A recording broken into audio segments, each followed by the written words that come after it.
예, 오늘 드디어 시편 23편입니다. 예, 시편 23편. 예, 많은 분들이 좋아하는 시편이죠. 다윗이 지은 수많은 시편들 중에서도 최고의 시로 뽑히는 시가 바로 시편 23편이 아닐까 생각합니다. 성경학자 F.B. 마이어는 시편 23편에 대해서 이렇게 말했습니다. 시편 23편은 사막의 오아시스이며 또 험한 등산길에 있는 휴게소이고 또 타는 듯한 한낮의 시원한 동굴과 같다라고 이렇게 표현을 했습니다. 시편 23편이 그 사막에서 오아시스를 만난 것처럼 또 힘들게 등산하다가 휴게소 발견한 것처럼 또 뜨거운 한낮에 시원한 동굴을 만나는 것처럼 우리 인생을 정말 시원하게 해주고 평안과 쉼을 주고 목마름을 해결해주는 그런 너무나 귀한 시다라고 말해주고 있습니다.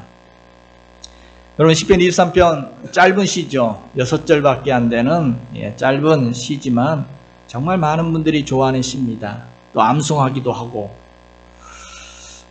참 많은 분들이 좋아하고 구약 성경에서도 가장 사랑받는 말씀이 바로 이 부분이 아닐까 생각됩니다. 그래서 교회에서는 주일학교 어린이부터 또 어른까지 시편 23편 모르면 간첩이죠. 모르는 사람이 없죠. 그리고 많은 분들이 이 시를 암송을 하고 좋아합니다. 심지어 교회 안 다니는 분들 중에서도 시편 23편 많은 분들이 잘 아는 그런 유명한 시가 바로 시편 23편이라 할 것입니다. 자, 이 유명한 시편 23편 어떻게 시작하고 있나요? 이렇게 시작합니다. 여호와는 나의 목자시니 내게 부족함이 없으리로다. 아멘. 오늘 시인 다윗은 내게 부족함이 없다. 다시 말하면 나는 더 바랄 것이 없다. 그런데 더 바랄 것이 없을 정도로 나는 만족하다, 행복하다. 이렇게 고백하고 있는 것이죠. 여러분 어떻습니까? 어떻게 이런 고백을 할 수 있습니까?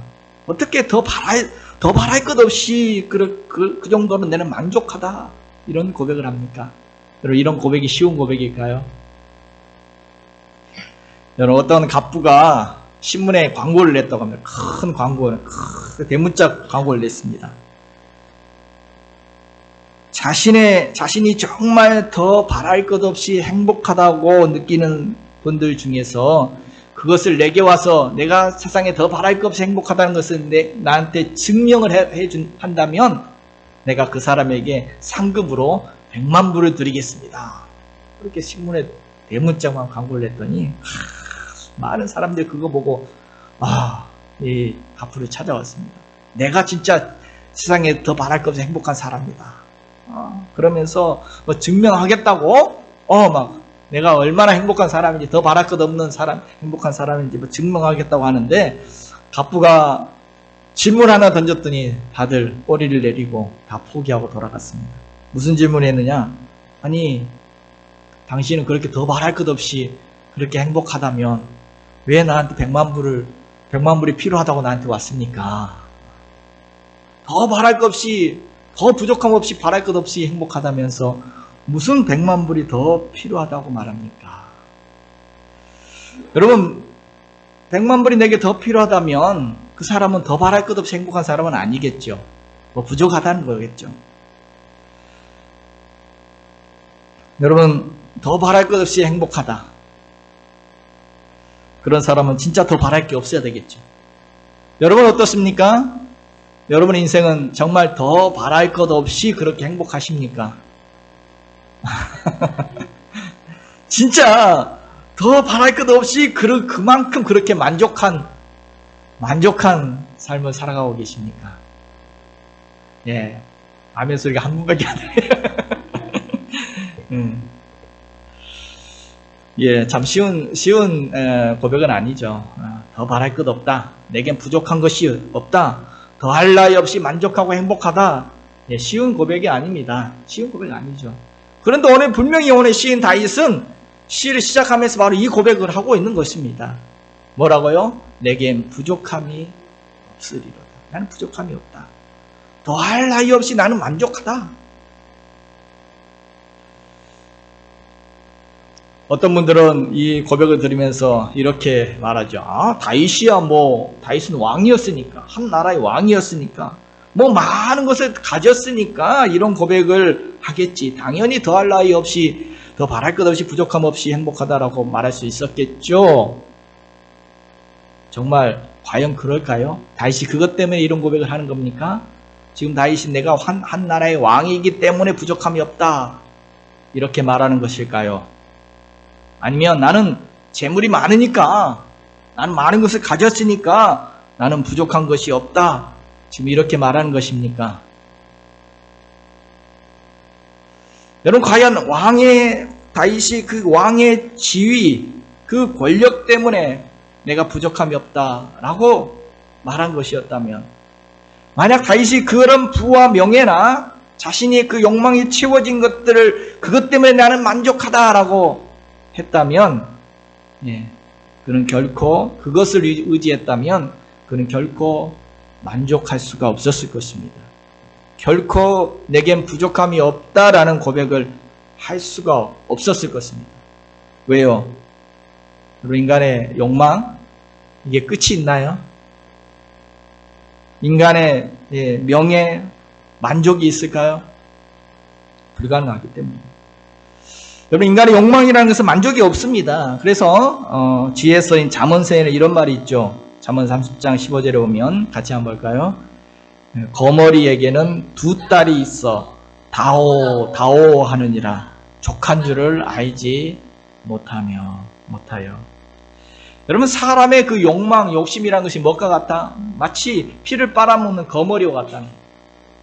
그래서 뭐라고 말해요? 족한 줄, 만족을 모르고 계속 다오, 더 다오 하는 것이 인간의 욕망이라는 것이죠. 마치 블랙홀과 같습니다. 계속 빨아들이기만 하는 블랙홀처럼 아무리 채워도 채워지지 않고 만족할 줄 모릅니다. 그래서 전도서 5장에도 모든 것을 누리고 소유했던 그 솔로몬의 고백이 이렇습니다.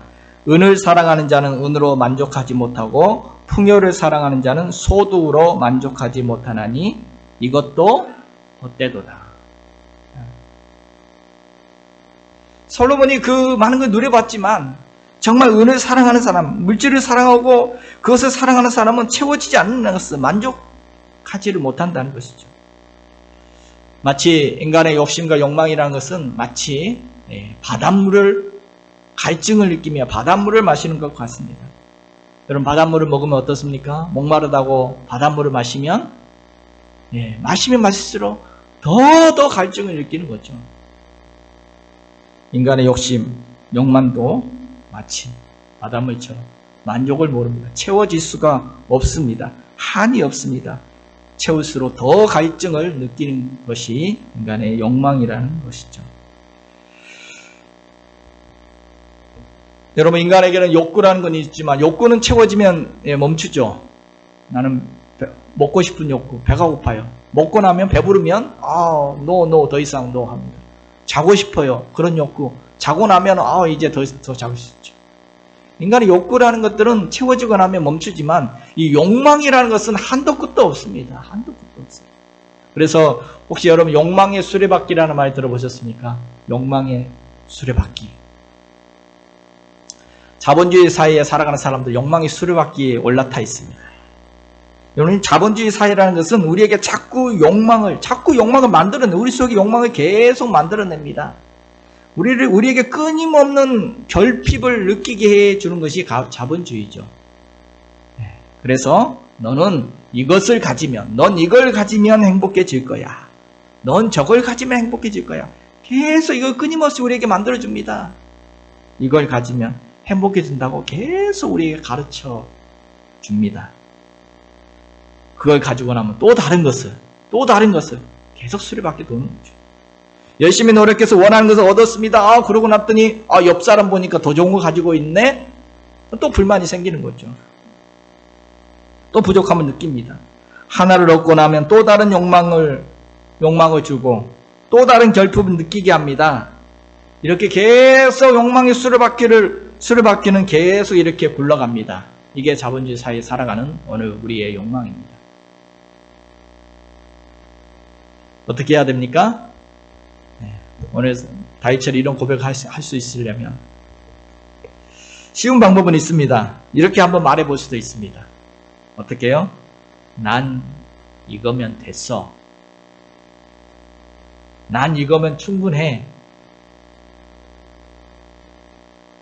이 고백만 해도, 사실 이런 고백만 해도 이런 말만 하는 순간 욕망이 좀 수그러지고 욕망이라는 것들이 좀 약해지는 거 우리 느낄 수 있습니다. 뭐라고요? 난 이거면 됐어. 난 이거면 충분해. 근데 이 말도 쉽지 않아요, 사실. 여러분 정말 이거면 됐습니까? 이거면 충분하십니까? 여러분 욕망의 눈으로 세상을 바라보면 늘 결핍투성입니다. 늘 부족한 것 투성입니다. 저 사람 가진 게 내게 없어요. 그 눈으로 바라보면 다윗처럼 고백할 수 없습니다. 여러분 인간의 욕망에는 끝이 없습니다. 채워지지 않습니다. 한이 없습니다. 만족을 모릅니다. 그런데 오늘 다윗은 뭐라고 고백했다고요? 내겐 부족함이 없다. 참 만족을 느끼며 누리고 있다라고 고백하고 있습니다. 오늘 이 다윗의 고백은 결코 그의 왕의 지위나 또 그가 가지고 있는 소유에서 오는 그런 만족이 아니었습니다. 그런 고백이 아니었습니다. 오늘 그의 만족은 어디서 왔다라고 오늘 고백하고 있습니까? 그의 이 만족이 어디서 왔다라고 지금 다윗은 고백합니까? 다시 한번 읽어봅니다. 여호와는 나의 목자시니 그러므로 내게 부족함이 없다. 그런 말입니다. 하나님이 나의 목자가 되시기 때문에 나는 만족한다. 다윗의 만족이 어디서 왔다고요? 그의 욕망이 다 채워졌기 때문에 나는 만족한다. 나는 부족함이 없다. 이런 고백이 아니라는 것입니다. 오늘 그는 이렇게 고백합니다. 하나님이 나의 목자가 되셨기 때문에 부족함이 없다.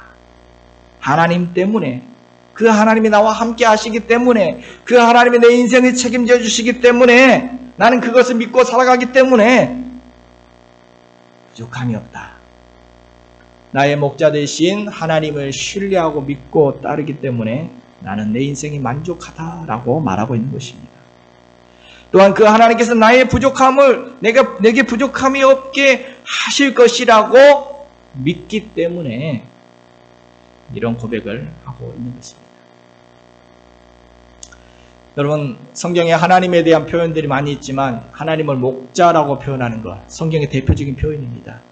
구약에서는 하나님을 목자라고 했고 신약에서는 예수님을 선한 목자라고 고백하고 있습니다.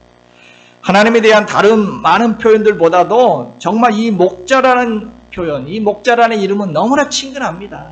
친근한 표현이고 정말 아버지라는 표현과 마찬가지 이 목자라는 표현은 정말 하나님이 얼마나 하나님을 부드러운 하나님의 이미지인지 모릅니다. 특별히 오늘 시편 23편을 보면 오늘 다윗은 하나님을 그냥 목자라고 표현하지 않습니다. 뭐라고 말하고 있습니까? 나의라는 말에 붙여서 나의 목자시다 라고 부릅니다. 여러분 시편 23편 오늘 6절밖에 안 되는 짧은 시지만 이 6절 안에 1인칭 표현이 얼마나 많이 나오는지 한번 세어보십시오. 나의, 내게, 나를, 내가, 나와 이런 나라는 표현 등일이 무려 14번이나 나옵니다. 근데 사실 성경 원어로 보면 더 많이 나옵니다. 사실 원어로 보면 17번 나옵니다. 17번. 이 6절밖에 안 되는데 거기에 나라는 표현이 17번이나 나오고 있습니다. 뭘 의미할까요? 지금 뭘 말하고 싶은 겁니까? 하나님은 남의 하나님이 아니라 하나님은 나야. 하나님은 멀리 계시는 그 하나님으로 다윗은 생각하지 않고 있습니다. 하나님이 너무나 친근하게 다윗은 지금 생각하고 있는 것입니다. 하나님은 내 목자이신 하나님이시다. 내 곁에 계신 하나님이시다. 너무나 나와 친밀하게 교제하시고 늘 나와 함께 하시는 그런 분이시다. 하나님은 나의 하나님이시다. 그 친밀감과 깊은 개인적인 그 사랑을 오늘 이렇게 1인칭으로 다윗은 표현하고 있다는 것입니다. 이 1인칭 속에 담고 있는 것입니다. 여러분, 그러므로 우리는 나의 목자 되신 그 하나님을 생각할 때 그분은 내가 모르는 하나님이 아니라 내가 너무나 잘 알고 늘 경험하고 늘 가까이에 계신 하나님, 끊임없이 사랑으로 교제하시는 그 하나님, 그런 관계를 맺은 그 하나님, 내가 만나고 체험하는 그 하나님, 내 자신의 하나님으로 가까이 느끼는 것입니다. 우리가 나의 하나님, 나의 목자 되신 하나님을 고백할 때 바로 하나님을 이렇게 느끼는 것입니다.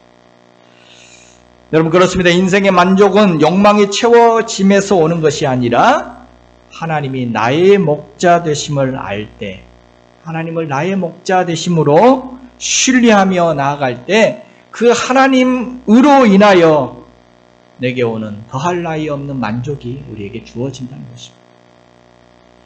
물고기는 어디 있어야 만족합니까? 물에 있어야 만족하고, 식물은 땅에 심겨졌을 때 만족하고, 사람은 하나님 안에 있을 때 인생의 진정한 만족이 찾아온다는 것입니다. 우리를 그런 존재로 우리를 만들어 창조해 놓으셨습니다. 아기는 엄마 품에 있을 때 제일 만족합니다. 아이의 만족은 엄마 품에서 오는 거죠. 엄마 품에 안겨있는, 그 엄마 품에 안겨서 잠들어 있는 그 아이, 그 표정이 어떻습니까? 그 표정이야말로 내겐 부족함이 없도다. 이 표정 아니겠습니까? 하나님 품 안에서 오는 다윗은 그 고백을 하고 있는 것입니다. 시편 131편에 보면 실로 내가 내 영혼으로 고요하고 평온하게 하기를 젖된 아이가 그의 어머니 품에 있음 같게 하였나니 내 영혼이 젖된 아이와 같도다. 하나님 품 안에 있는 그 평온함, 아이가 엄마 품에 있는 것과 같다. 그래서 중세 초기에 가장 위대한 교부였던 성 어거스틴, 우리가 아우구스티누스라고 하는데, 이 어거스틴은 이런 고백을 했습니다. 내가 하나님을 발견하기까지는 내게는 그 어디에서도 참 평안이 없었나이다. 무슨 말입니까? 내가 찾아 헤맸지만 그 어디에서도 참 평안을 발견하지 못했습니다. 내가 하나님을 발견했을 때, 하나님을 만났을 때 진정으로 내 인생의 참 만족, 참 평안을 얻게 되었습니다. 이 고백입니다. 그래서 고린도후서 3장에 우리의 만족은 오직 하나님으로부터 나느니라. 아멘. 여러분, 오늘 시인이 말하는 내게 부족함이 없다라는 이것은 나는 결핍이 하나도 없다, 그런 말이 아닙니다. 나는 모든 것을 다, 내게 모든 게 다 갖춰졌다, 그런 얘기가 아닙니다. 욕심의 눈으로 바라보면, 이 욕망이라는 렌즈로 바라보면 늘 부족한 것 투성이고 결코 만족할 수가 없습니다. 너무 돈도 부족하고, 건강도 부족하고, 쫓기다 보니 시간도 부족하고, 내 인생은 왜 이렇게 삶의 기회도 부족한가? 늘 부족한 것 투성입니다. 여러분, 한번 삶을 바라보고 세상을 바라보는 안경을 한번 바꿔보십시오. 렌즈를 한번 바꿔보십시오. 욕망인으로 바라보는 것이 아니라 하나님을 통해서, 나의 목자 되신 하나님을 통해서 내 삶을 바라볼 때 모든 것이 은혜이고, 모든 것이 감사이고, 모든 것이 충만한 만족감이 될 줄로 믿습니다. 바꿔보십시오. 그래서 이스라엘 백성들은 이렇게 부족함이 없다는 고백을 이렇게 고백했습니다. 신명기 2장 7절 같이 한번 읽어보겠습니다. 내가 이 큰 광야에서 두루 다님을 알고 내 하나님 여호와께서 이 40년 동안을 너와 함께 하셨으므로 네게 부족함이 없었느니라. 아멘. 여기 부족함이 없었다. 어디에서? 출애굽한 이스라엘 백성들이 광야에서 40년 동안 보냈는데 부족함이 없었다 라는 이 고백을 하고 있습니다. 여러분, 광야, 사실 생각해 보십시오. 그 광야 부족한 거 투성 아닙니까? 정말 없고 없는 곳이 광야 아닙니까? 그 광야에서 40년 동안 지냈던 이스라엘 백성들의 고백은 부족함이 없었다 라는 얘기입니다. 뭐 때문에? 욕망을 중심으로 바라볼 때는 그들도 원망할 때가 있었습니다. 그 광야에서 하나님 고기 좀 주세요. 왜 이렇게 만나만 주십니까? 질렸습니다. 고기 좀 주세요 하고 원망할 때도 있었습니다. 목마릅니다. 원망할 때도 있었습니다. 욕망을 중심으로 보면 그들도 원망할 때가 있었지만 그들이 하나님이 그 척박한 광야에서 그들에게 베풀어 주셨던 그 하나님을 생각해 볼 때, 그 하나님의 은혜를, 그 하나님의 그 은총을 기억해 볼 때, 이 광야에서 우리를 먹여주시고, 우리를 입혀주시고, 우리를 인도해주시고, 우리를 보호하시는 그 하나님의 은혜를 그들이 알기 때문에 오히려 감사가 넘치고, 오히려 그들이 부족함이 없다라고 만족함을 고백하고 있습니다. 거기 보니까 이 40년 동안 너희와 함께 하셨으므로, 무슨 말입니까? 이 40년 광야 생활 동안 하나님이 함께 해 주셨으므로 부족함이 없었다는 고백입니다. 하나님 때문입니다. 하나님이 함께 해 주심에서 오는 만족함의 고백입니다. 여러분, 그렇습니다. 우리의 참된 만족은 나의 목자 되신 하나님께로부터 오는 줄로 믿습니다. 진정한 만족은 나의 목자 되신 하나님이 주시는 만족인 줄로 믿습니다.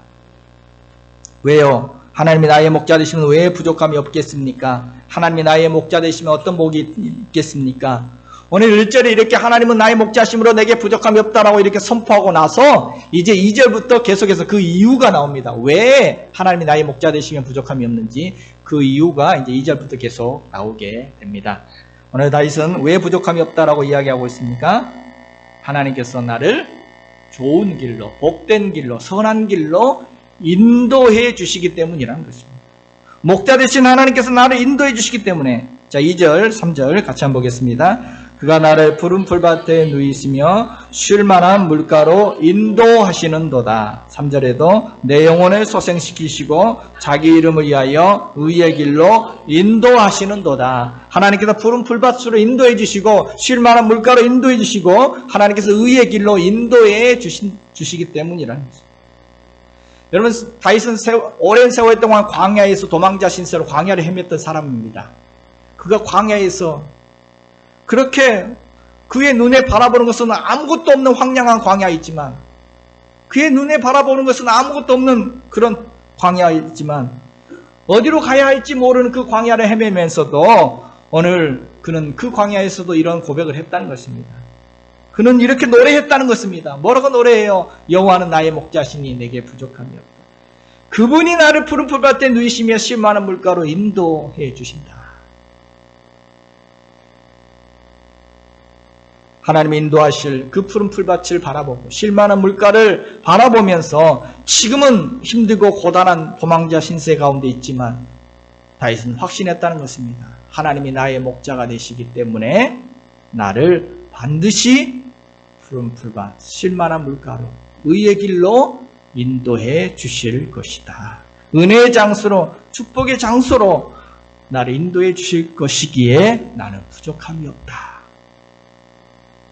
여러분, 출애굽한 이스라엘 백성들도 그 광야를 지날 때 적과 꿀이 흐르는 가나안 땅을, 하나님의 그 약속의 땅을 그들은 소망하면서 바라보면서 나아갔던 것입니다. 비록 지금은 힘들어도 하나님은 나의 목자가 되시기 때문에 내 인생을 좋은 길로 인도해 주실 것이다. 이전보다 더욱 좋은 길로 인도하실 것이다.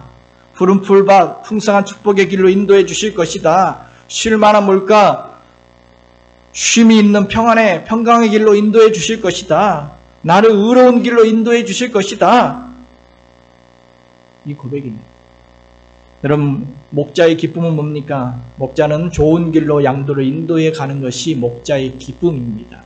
하나님의 기쁨이십니다. 나를 따라오너라. 내가 너희를 사람 낳는 어부가 되게 하리라. 제자들을 너희를 복된 길로, 사람 낳는 어부의 길로 인도해 주시겠다 말씀하셨습니다. 하나님은 우리 인생을 좋은 길로, 복된 길로, 평강의 길로, 의로운 길로 인도해 주실 줄로 믿습니다. 지금 내 눈에 보이지 않아도 하나님의 인도를 따라갈 때 내 눈에 보이지 않아도 하나님은 쉴만한 물가를 준비하고 계십니다. 우리 눈에 보이지 않아도 하나님은 푸른 초장으로 지금 인도해 가고 계신 줄로 믿습니다. 그래서 미국이 존경하는 목회자요, 마지막 선지자라고 그렇게 불렸던 레오나르도 레이븐힐 목사님 이런 말을 했습니다. 사람들은 충고하지만 하나님은 인도하신다. 사람들은 이렇게 해, 저렇게 해, 이렇게 가면 뭐 복된 길이야, 저렇게 해야 돼, 막 이렇게 충고를 해줍니다. 근데 하나님은 충고만 하신 것이 아니라 직접 우리의 손을 잡고 우리를 이렇게 인도해, 좋은 길로 인도해 가시는 나의 목자가 되어 주십니다. 사랑하는 성도 여러분, 삶이 답답하십니까? 인생길이 캄캄하고 불안하십니까? 하나님이 우리 앞에 푸른 초장, 쉴만한 물가를 준비하고 계신 줄로 믿습니다. 나의 목자 되신 하나님께서 반드시 우리를 좋은 길로, 복된 길로 인도해 주실 줄로 믿습니다. 오늘 이 믿음에서 오늘 다시 고백하고 있는 것입니다. 또한 하나님이 나의 목자가 되심으로 왜 부족함이 없다는 것입니까? 바로 우리의 필요를 채워주시기 때문에, 나의 목자 되신 하나님께서 먹이시고 입히시고 우리의 필요를 너무나 잘 아시고 채워주실 것이기 때문이라는 것입니다.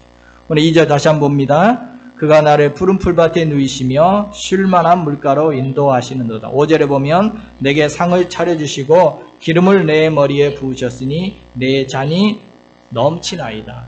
여러분, 목자가 양을 푸른 풀밭으로 쉴만한 물가로 인도하는 이유가 뭐겠습니까? 왜요?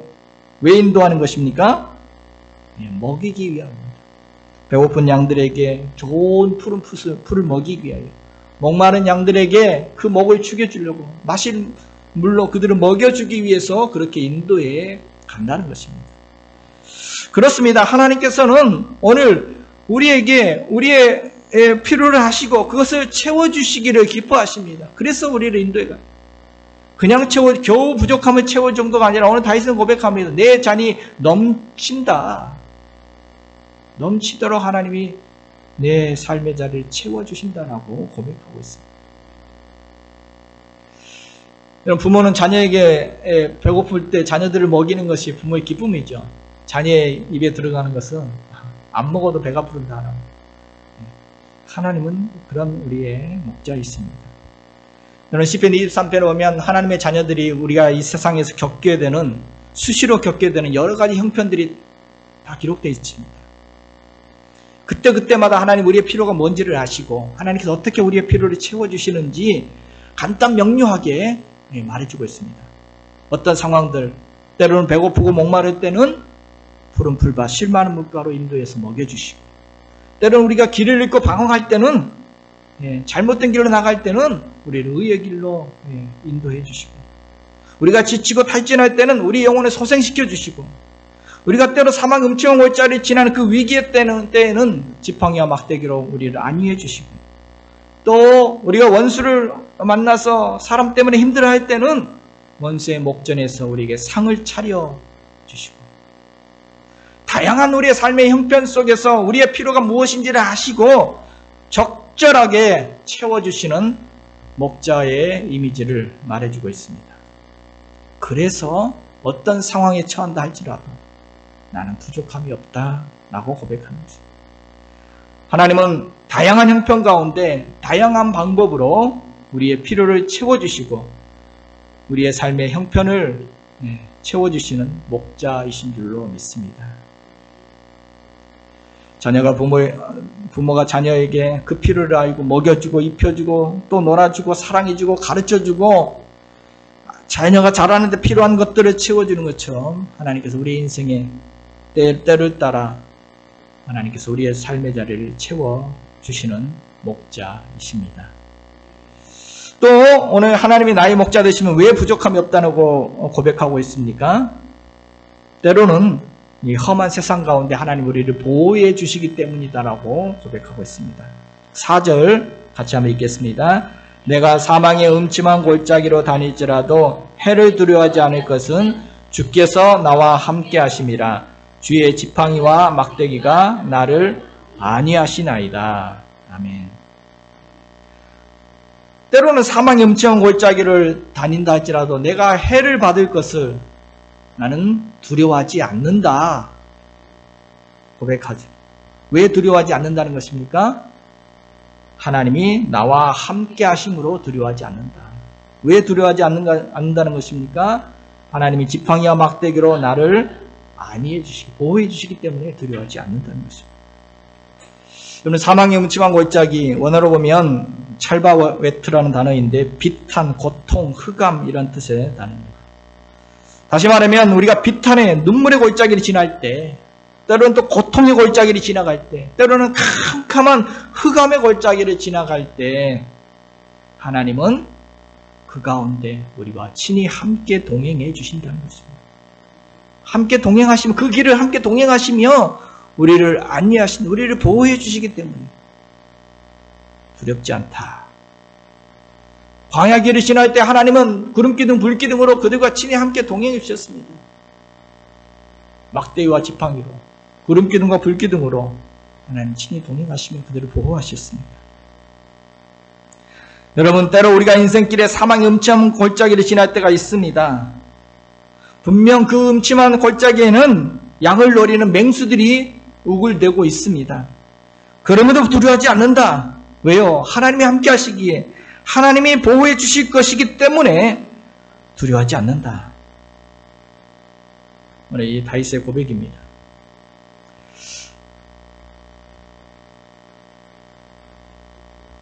많은 분들이 하나님을 믿으면, 하나님 믿고 살아가면 내 인생에는 불행한 일이 전혀 없을 거야. 하나님 믿으면 불행한 일이 생기면 안 돼. 라고 생각하기도 하죠. 그래서 기도할 때 어떻게 기도해요? 하나님 형통하게 해주시고, 잘 되게 해주시고, 건강하게 해주시고, 순조롭게 해주시고, 다 하나님 믿으면 잘 되게 해달라고 기도합니다. 근데 살다 보면 어때요? 사망의 음침한 골짜기 지나가요.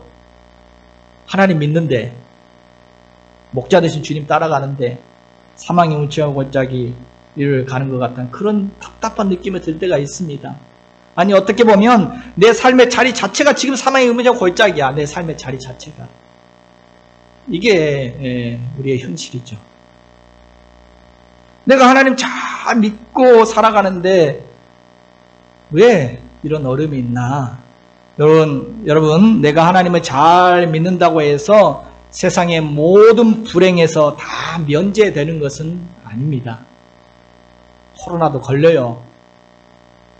아프기도 합니다. 하나님 잘 믿는데 아프기도 해요. 실패를 경험하기도 하고 배신당해 눈물 흘리기도 합니다. 때로는 기도가 응답되지 않는 것처럼 보일 때도 있습니다. 이게 우리의 삶의 현실이고 우리의 삶의 자리입니다. 그럼 믿는 건 뭡니까? 하나님 믿는다는 게 뭡니까? 그런 사망의 음침한 골짜기로 우리가 가기도 하지만 바로 그때 하나님이 나와 동행하시고 나와 함께 하신다는 것을 믿는 것입니다. 그때 우리가 넘어지지 않도록, 우리가 포기하지 않도록 하나님 우리를 지켜주시고 우리를 보호해 주신다는 것을 믿는 것입니다. 그렇기 때문에 다른 것이죠. 그래서 오늘 시인은 그 믿음으로 설사 내 서 있는 자리가 그런 자리라 할지라도 나는 두렵지 않습니다. 이게 믿음입니다. 왜요? 주님이 나와 함께 하심을 믿기 때문에. 그 삶의 자리가 어디이든 간에 주님은 나와 함께 하실 것을 내가 알기 때문에 나는 두렵지 않다. 부족함이 없다. 사랑하는 성도 여러분, 고통이 없기를 바라는 것이 아니라 그 고통 속에서도 하나님의 은총을 볼 수 있는, 하나님이 나와 함께 하시면 볼 수 있는 영적인 눈이 열리기를 소망합니다. 하나님이 나와 함께 하시고 나를 보호하고 계심을, 그것을 볼 수 있는 눈이 열린다면 오늘 우리도 고백할 수 있을 것입니다. 두렵지 않다. 나는 부족함이 없다. 로마서 8장에 만일 하나님이 우리를 위하시면 누가 우리를 대적하리요? 신명기 3장에 너희는 그들을 두려워하지 말라. 너희 하나님 여호와께서 친히 너희를 위하여 싸우시리라. 누가 감히 하나님이 함께 하시는 자를 대적할 수 있겠는가? 두려워할 이유가 없다. 두려워하지 말아라. 하나님이 친히 함께 계시며 싸워주실 것이다. 그래서 여러분, 독일의 유명한 철학자 칸트, 여러분 칸트 아시죠? 임마누엘 칸트. 독일의 저명한 철학자인 임마누엘 칸트는 이런 말을 했습니다. 나는 평생 훌륭하고 좋은 책들을 많이 읽었다. 그렇지만 그 속에서 시편 23편에 나오는 네 단어보다 내 마음을 고요하게 하고 기쁘게 해주는 말을 발견한 적이 없었다. 이렇게 말했습니다. 그 네 단어는 뭐냐? 주님께서 나와 함께 계시다. 이 말이다. 라고 말했습니다.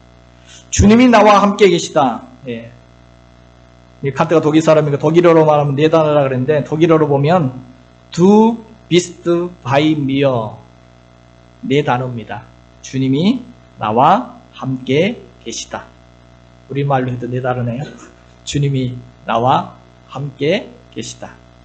임마누엘 칸트는 그가 정말 위대한 철학자여서 그가 수많은 책들을 읽었고 또 수많은 석학들과 대화를 나눠봤지만 그 많은 책과 그 대화 속에서도 그 일생을 되돌아볼 때 주께서 나와 함께 하신다. 이 시편 23편의 이 말씀보다도 내 마음을 고요하게 하고 기쁘게 해주는 말을 발견해 본 적이 없다는 것입니다. 가만히 보니까 임마누엘 칸트, 그 이름이 임마누엘이네요. 임마누엘 뭡니까? 하나님이 나와 함께 계시다 뜻이죠.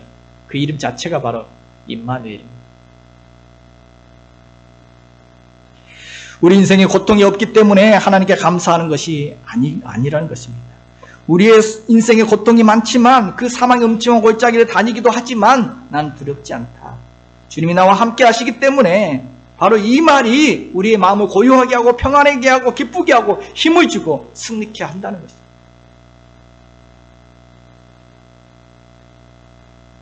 성도 여러분, 오늘 우리도 지금 내가 걷는 길이 사망의 음침한 골짜기라 할지라도 주님이 나와 함께 하신다는 것을 진정으로 느낄 수 있다면 오늘 우리도 고백할 수 있을 것입니다. 오늘 시인처럼 고백할 수 있을 것입니다. 나는 두렵지 않다. 나는 부족함이 없다. 주님이 나와 함께 하심을 진심으로 느낄 수 있다면 이처럼 목자 되신 주님은 복된 길로 인도해 주심으로 또 필요를 채워주심으로 그리고 함께 하시며 보호해 주심으로 오늘 우리를 부족함이 없게 하여 주실 줄로 믿습니다. 그러면 우리는 어떻게 해야 하겠습니까? 오늘 시인은 마지막 6절에 나는 그러므로 이렇게 하겠다라고 이야기합니다. 6절 같이 보겠습니다. 내 평생에 선하심과 인자하심이 반드시 나를 따르리니 내가 여호와의 집에 영원히 살리로다. 아멘.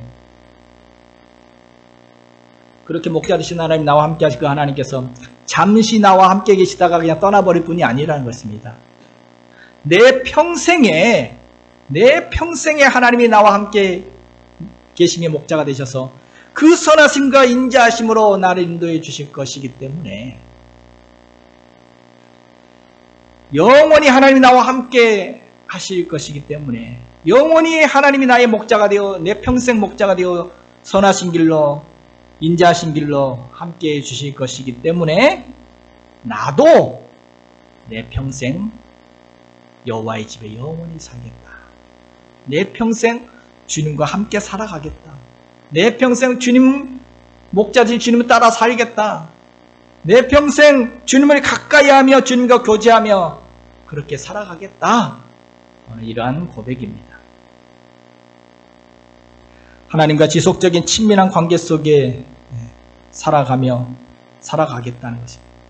여러분 그렇습니다. 하나님과 친밀한 교제 속에 살아갈 때 오늘 우리도 여호와는 나의 목자시니 내게 부족함이 없다는 이 고백이 평생 우리의 고백이 될 줄로 믿습니다.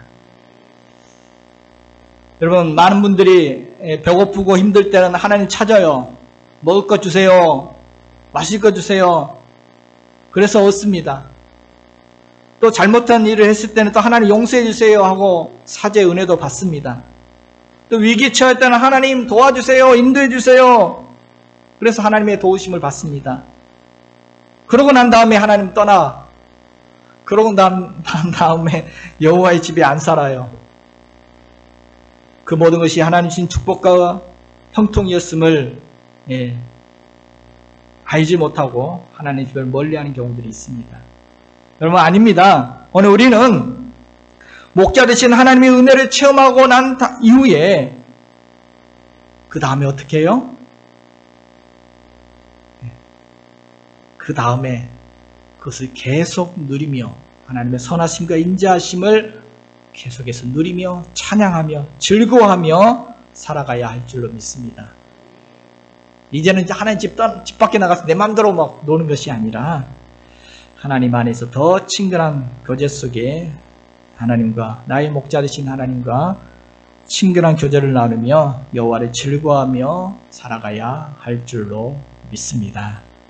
이번 한 주간도 시편 23편 이 말씀 한 주 동안 또 날마다 묵상하고 또 외워보기도 하고 또 읽어보기도 하고 또 노래도 있죠. 찬양도 해보고 이렇게 함으로 이번 한 주간 이 시편 23편 속에 나와 있는 이 고백을 실제적으로 체험하고 경험하는 그 놀라운 은혜들을 경험하는 그런 복된 한 주간이 되시기를 주님의 이름으로 축복해 드립니다. 여호와는 나의 목자시니 내게 부족함이 없는 줄 믿습니다.